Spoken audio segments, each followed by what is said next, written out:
मैं डॉक्टर राकेश जड़गवे, राज्य स्तरीय मास्टर ट्रेनर, जिला निर्वाचन अधिकारी रायपुर की ओर से चिन्हित प्रतीक को बनाने में क्या सावधानियां बरती जानी चाहिए और क्या कार्रवाई की जानी चाहिए, इसके बारे में बताऊंगा।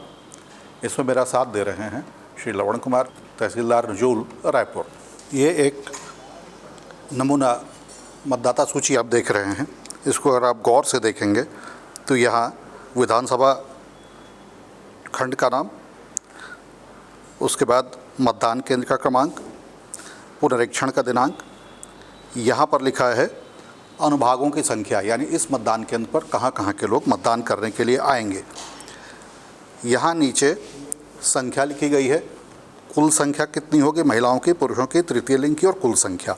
ये हमेशा ध्यान रखेंगे कि जैसे आप यहाँ देख रहे होंगे कुल संख्या 601 लिखी है, यहाँ जो फुटर होता है यहाँ पर भी ये पूरा विवरण आखिरी पृष्ठ में दिया गया होता है, जिसको ERO प्रमाणित करते हैं। यह जरूरी नहीं है कि आखिरी संख्या, जैसे इस पृष्ठ में आप देखेंगे आखिरी संख्या 603 है, लेकिन कुल संख्या 601 है। इसको लेकर के भ्रम नहीं होना चाहिए। हो सकता है जैसे इसके हिसाब से 2 नाम अंदर डिलीटेड होंगे और इसलिए वो संख्या कम दिख रही है। तो ये हेडर कहलाता है और आखिर में फुटर कहलाता है। यहाँ और पीछे ERO के हस्ताक्षर होते हैं, जिसमें पूरा विवरण ये लिखा होता है। जो मतदाता सूची बनती है अनुभागों के क्रम में बनती है। पहला अनुभाग, उस अनुभाग के सारे मतदाता इस क्रम से चलते जाएंगे। ये आप हमेशा ध्यान देंगे कि अनुभाग जहाँ से बदलते हैं, जैसे यहाँ एक अनुभाग ख़त्म हुआ तो दूसरा लगातार नहीं चलेगा, वो अगले पृष्ठ से चलेगा और इस तरह से हमारी मतदाता सूची बनती है। अब यूनिफाइड इलेक्टोरल रोल है, यानी एकीकृत मतदाता सूची, और इसके कारण इसमें विलोपन सूची, जिसको निरसन कहते हैं, और परिवर्धन सूची, जिसमें नाम जोड़े जाते हैं, ये अलग से शामिल नहीं होती है। ये आखिरी नंबर के बाद लगातार चलते जाते हैं। जब वृहद संशोधन होता है तो डिलीटेड वाले नाम लिस्ट से हटा दिए जाते हैं, लेकिन अदरवाइज वो प्रिंटेड, जैसे यहाँ आप देखेंगे ये नाम डिलीट हुआ है तो प्रिंट में ही आ जाता है ये नाम डिलीट हुआ, लेकिन इसका सरल क्रमांक आवंटित होगा, ये इस क्रम में लिखा होगा और इसीलिए आखिर में जो 2 संख्याओं का अंतर आया था वो इसीलिए आया था। तो यहाँ डिलीटेड लिखा हुआ है, क्रम लगातार बढ़ता गया। और जो परिवर्धन होते हैं, जैसे इसमें 2 परिवर्धन हुए हैं तो यहाँ मेंशन होगा परिवर्धन सूची, और जो पिछली आखिरी संख्या होगी उसी के निरंतरता में यह बढ़ता चला जाता है। तो एक चीज़ आप और गौर से देखेंगे कि जहां अनुभागों के हिसाब से मतदाता सूची बनी है, यहाँ पर मतदाता का केवल सरल क्रमांक लिखा हुआ है, लेकिन जहां पर भी परिवर्धन होते हैं आप देखेंगे 2 ब्लॉक हैं, सरल क्रमांक और अनुभाग संख्या। ऐसा इसलिए होता है कि जो ये सतत परिवर्तन है, जिसने अपना नाम जुड़वाया, पहला व्यक्ति मान लीजिए 5वें अनुभाग का है तो पहले उसका नाम आ जाएगा, फिर दूसरा जिसका नाम जुड़ा वो तीसरे अनुभाग का है तो उसका तीसरे नंबर पर आ जाएगा। इसमें आप देखेंगे कि पहला नाम जो जुड़ा हुआ है वो तीसरे अनुभाग का है, यहाँ चौथा है, यहाँ पहला है, तो ये आगे पीछे हो सकते हैं। तो इस तरह से हमारी परिवर्धन सूची बनती है। जो फुटर होता है उसमें उल्लेख होता है कि मूल सूची में कितने थे, विलोपन कितने हुए, पहले परिवर्धन, दूसरे परिवर्धन में कितने, और उसके हिसाब से वो संख्या बताते हैं। उनकी लिस्ट अलग से नहीं होती है कि किसका नाम विलोपित किया गया, किसका नाम जोड़ा गया। जो परिवर्धन सूची में है वो निरंतर चलता रहेगा, वो एक से शुरू नहीं होगा। ये हमारी मतदाता सूची होगी। जहाँ सहायक मतदान केंद्र होते हैं, जैसे ये उदाहरण के लिए पिछले बार जो इस्तेमाल किया गया था, ये मतदान केंद्र क्रमांक 178 और 178 क, ये 2 सूची हैं। इन दोनों पर समान मतदाता सूची जाएगी। अंतर केवल ये होगा कि जैसे ये 178 आप देखेंगे, इस पर अनुभागों की संख्या 1 से 5 तक है, तो इसमें केवल अनुभाग 1 और 2 जाएंगे, 3, 4 और 5 लाल पेन से काटा हुआ होगा। यहाँ पर कुल संख्या उसी के हिसाब से बदल जाएगी, यानी 3, 4, 5 के मतदाता इसमें से कम कर दिए जाएंगे। और यही स्थिति फुटर में भी आपको दिखाई देगी, लाल पेन से सारा निशान लगाया जाएगा। इसके अलावा अनुभाग 3, 4 और 5 की सारी प्रविष्टियां इस तरह से काटी जाएंगी। जो मूल सूची है उसमें तो पूरा का पूरा पृष्ठ एक अनुभाग का होता है, इसलिए पूरा पृष्ठ क्रॉस कर दिया गया। लेकिन परिवर्धन में जैसा मैंने अभी बताया था कि क्रम आगे पीछे हो सकते हैं, इसलिए देखिए यहाँ एक बीच में कटा है, पहले के हैं उसके बाद के हैं। जो 3, 4 और 5 के परिवर्तन होंगे वो मूल मतदान केंद्र से हट जाएंगे, तो यहाँ से एक नाम हटा हुआ है। ठीक इसका उल्टा आप सब कह सकते हैं कि उसका नेगेटिव कॉपी, सहायक मतदान केंद्र में 3, 4 और 5 हैं, इसलिए अनुभाग 1 और 2 कटा है। संख्या यहाँ पर उसके हिसाब से बदली गई है, फुटर में भी उसी के हिसाब से बदली जाएगी। और आप देखें अनुभाग 1 और 2 के पूरे पेज कटे होंगे, और परिवर्धन में आप आएंगे तो यहाँ आपको परिवर्धन में एक ही नाम है, अनुभाग 5 का ये 2 नाम है, तो ये 2 नहीं काटे गए हैं। परिवर्धन सूची में हमेशा यह ध्यान देने की ज़रूरत होती है काटते समय कि ये अलग अलग हो सकते हैं, पूरा पेज नहीं कटेगा, तो किस अनुभाग को क्रॉस किया जा रहा है वो बहुत ध्यान से किया जाना चाहिए। तो ये लाल पेन से किया जाता है। जो चिन्हित प्रति होती है, चिन्हित प्रति हम उसको कहते हैं जिसमें आरओ की ओर से चिन्हांकन किया जाता है। चिन्हांकन का मतलब है पहला ये प्रमाण पत्र लगा होना, और दूसरा ईडी और पीबीसी द्वारा मार्क किया जाना। चिन्हित प्रति की सील लगाई जाती है, और जिनको भी डाक मत पत्र जारी किया जाता है उनके ऊपर डाक मत पीबी की या ईडीसी की सील लगाई जाती है लाल स्याही से, तो वो चिन्हित प्रति होती है। चिन्हित प्रति मतदाता सूची की वह प्रति होती है जिसे आरओ अथवा एआरओ द्वारा चिन्हांकित किया जाता है। चिन्हांकन का अर्थ इसमें एआरओ द्वारा लोकसभा निर्वाचन में और विधानसभा निर्वाचन में आरओ द्वारा प्रमाणित पत्र लगाया जाता है। इसके अलावा पोस्टल बैलेट और ईडीसी की सील लगाई जाती है। पूरे मतदाता सूची में स्याही से 2 ही चीज़ें होती हैं, आरओ अथवा एआरओ का प्रमाण पत्र, उनके सिग्नेचर स्याही से होते हैं, और ईडी और पीबीसी स्याही से अंकित होती है। इसके अलावा सब कुछ प्रिंटेड होता है। हेडर और फुटर पर ईआरओ अथवा एईआरओ के हस्ताक्षर सील से होते हैं। इतनी ही चीज़ें स्याही से होंगी। जहां सहायक मतदान केंद्र होते हैं वहां लाल स्याही का इस्तेमाल हो सकता है जब अनुभाग और अनुभागों के मतदाताओं के नाम अलग अलग बांटे जाते हैं और इसलिए काटने पड़ते हैं। उनको हम लोग इसके बाद देखेंगे। चिन्हित प्रति के निर्माण में हमेशा इस बात का ध्यान देना चाहिए कि जब पोस्टल बैलेट और ईडीसी का आप चिन्हांकन कर रहे होते हैं तो जिनके नाम के आगे पीबी या ईडीसी की सील लग जाती है वे मतदान केंद्र पर मतदान नहीं कर सकते हैं, और इसलिए ये बेहद ज़रूरी है कि यह सील लगाते समय 2 बार देख लेना चाहिए कि वास्तव में उसी मतदाता के नाम के आगे सील लगाई जा रही है जिसको ईडीसी और पीबी जारी किया गया है।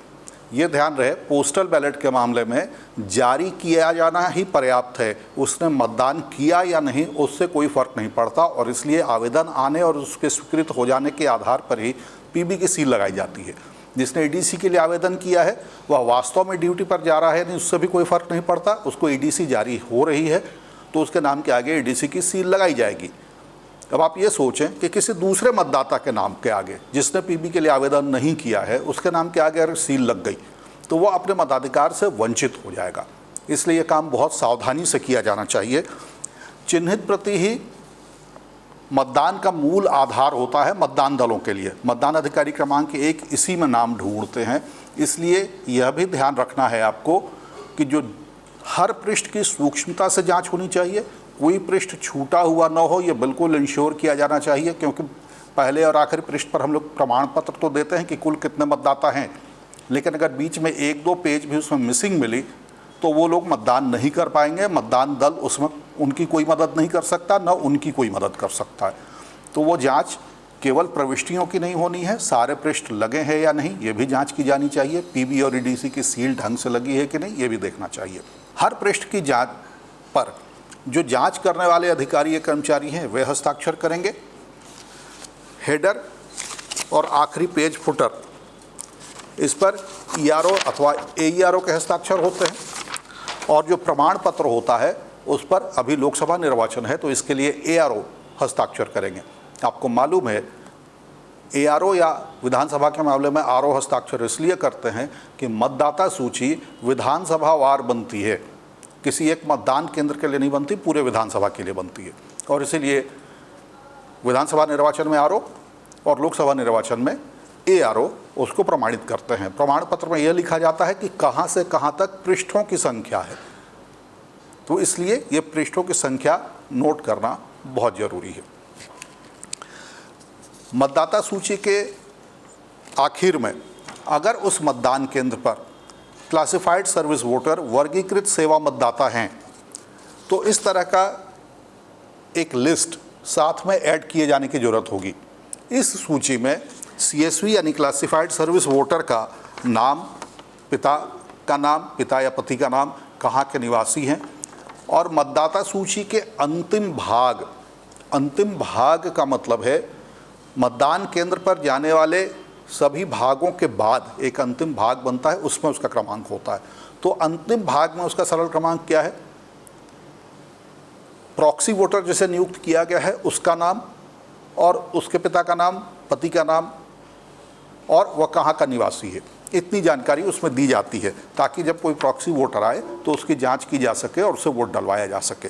तो ये चिन्हित प्रति के साथ अगर उस मतदान केंद्र पर कोई वर्गीकृत सेवा मतदाता है जिसने प्रॉक्सी वोटर अपने लिए नियुक्त किया है तो उसकी सूची जाएगी। इसके अलावा एक ASD सूची जाती है। ASD सूची वोटर इन्फॉर्मेशन स्लिप बांटते समय BLO जिन लोगों को मौके पर नहीं पाता है, जिनको वो पर्ची नहीं बांट पाता है, वह सूची बनाता है एब्सेंटी, शिफ्टेड एंड डेड। ये BLO की सामान्य सूचना पर आधारित होती है। कई बार सही हो सकती है, कई बार गलत भी हो सकती है। घर वाले बताते हैं कि किसी व्यक्ति की मृत्यु हो गई तो अधिकतम संभावना है कि वो सूचना सही होगी, लेकिन कई बार कोई पड़ोसी बताता है या किसी और तरीके से भ्रामक जानकारी होती है या BLO ने लापरवाही की हो तो वो डेड डिक्लेयर कर देते हैं। लेकिन ऐसे मतदाता अगर मतदान केंद्र पर आते हैं तो वो मतदान के अधिकारी होंगे। इसके बावजूद एक ASD की सूची जाती है। ASD सूची बनाते समय BLO को बिल्कुल ध्यान दिए जाने की ज़रूरत है कि यहाँ पर एब्सेंटी का मतलब वे मतदाता हैं जो BLO के दौरे के दौरान अपने निवास स्थान पर आम तौर पर नहीं मिलते हैं। हो सकता है वो अकेले रहते हों, किसी हॉस्टल में रहते हों और काम के सिलसिले में, पढ़ाई के सिलसिले में दिन भर बाहर रहते हैं, वो मौके पर मिलते नहीं, तो वो एब्सेंट है। इन्हें उन एब्सेंटी से, अनुपस्थित मतदाताओं से अलग रखा जाना है जिनके लिए घर पर मतदान की व्यवस्था भारत निर्वाचन आयोग ने की है। उनको भी एब्सेंटी मतदाता कहा गया है। 85% और उससे अधिक की आयु के, 40% और उससे अधिक के दिव्यांगता वाले, अनिवार्य सेवा वाले और कोविड मरीज, जिन्हें एब्सेंट वोटर्स कहा गया है। इन्हें डाक मत जारी होता है। ये 12 घ में आवेदन करते हैं। तो जब हम चिन्हित प्रति में PB का निशान लगाते हैं, जैसे ये एक PB का निशान लगा है, तो ये व्यक्ति या तो डाक मत जारी हुआ चुनाव कर्तव्य के कारण या इन 4 विशेष वर्गों के अनुपस्थित मतदाता हैं। कोविड पेशेंट, अनिवार्य सेवा, 85 वर्ष और उससे अधिक की आयु और 40% या उससे अधिक की दिव्यांगता वाले। इन्हें ASD सूची में शामिल नहीं किया जाएगा। इन्हें पोस्टल बैलेट जारी किया जाता है और इनके नाम के आगे PB अंकित किया जाएगा। तो ये चीज़ विशेष ध्यान देने की ज़रूरत है। BLO को बताए जाने की ज़रूरत है कि जब वो ASD की सूची बनाएगा तो ऐसा न हो कि आप PB उनके नाम के आगे मार्क कर रहे हैं और वहाँ BLO उनको एब्सेंटी प्रदर्शित कर रहा है। वे एब्सेंटी नहीं हैं। तो ये विशेष ध्यान दिए जाने की ज़रूरत है। इसके बाद बेहद महत्वपूर्ण होता है जहाँ सहायक मतदान केंद्र बनते हैं। रायपुर लोकसभा निर्वाचन क्षेत्र में 39 मतदान केंद्र ऐसे हैं जहाँ पर सहायक मतदान केंद्र बनाए गए हैं। तो जैसा कि आपने देखा था कि हर मतदान केंद्र पर अनुभाग होते हैं, किन किन अनुभागों के लोग वहाँ मतदान कर सकेंगे।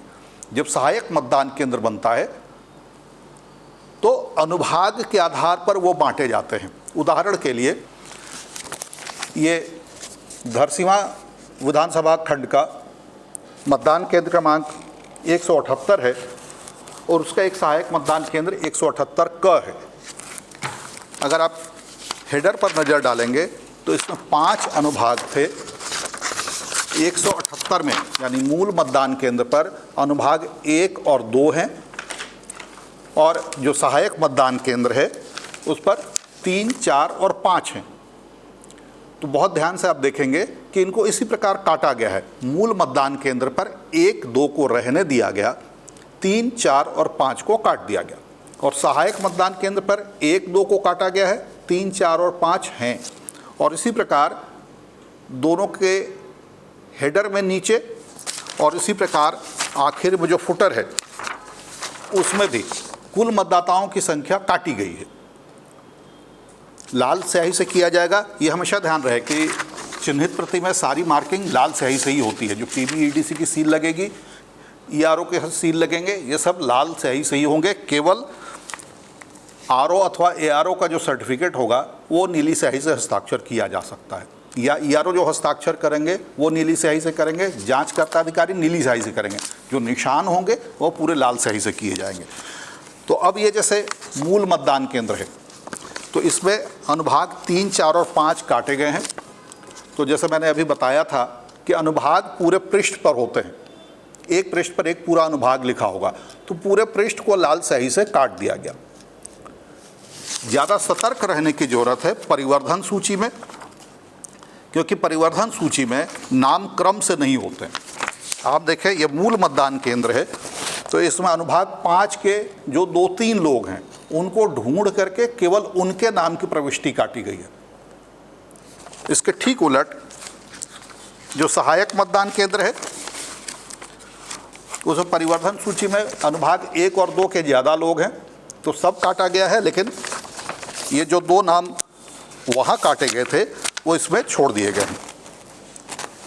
तो सहायक मतदान केंद्रों के मामले में पृष्ठ और प्रविष्टियों को काटते समय बहुत सजग रहने की ज़रूरत है कि ऐसा ना हो कि जो अनुभाग शामिल हैं परिवर्धन सूची में उनका नाम काट दिया जाए। बाकी मूल सूची में पूरा का पूरा पृष्ठ काटा जाना आसान है, क्योंकि एक पृष्ठ पर एक ही अनुभाग के लोग होते हैं, लेकिन परिवर्धन सूची में वो नाम आगे पीछे हो सकते हैं, इसलिए वहाँ पर बहुत ध्यान दे करके एक एक प्रविष्टि को लाल स्याही से क्रॉस किया जाना चाहिए। तो जो चिन्हित प्रति बनेगी, इसके अलावा एक वर्किंग कॉपी होती है। 3 वर्किंग कॉपी हर मतदान दल को दी जाती है। वर्किंग कॉपी में इस तरह का कोई चिन्हांकन नहीं होता है, केवल ERO के हस्ताक्षर होंगे, जांचकर्ता अधिकारी के हस्ताक्षर होंगे, लेकिन उस पर यह प्रमाण पत्र नहीं होगा, PBEDC की मार्किंग नहीं होगी। इन चीज़ों को ध्यान दिए जाने की जरूरत है। धन्यवाद।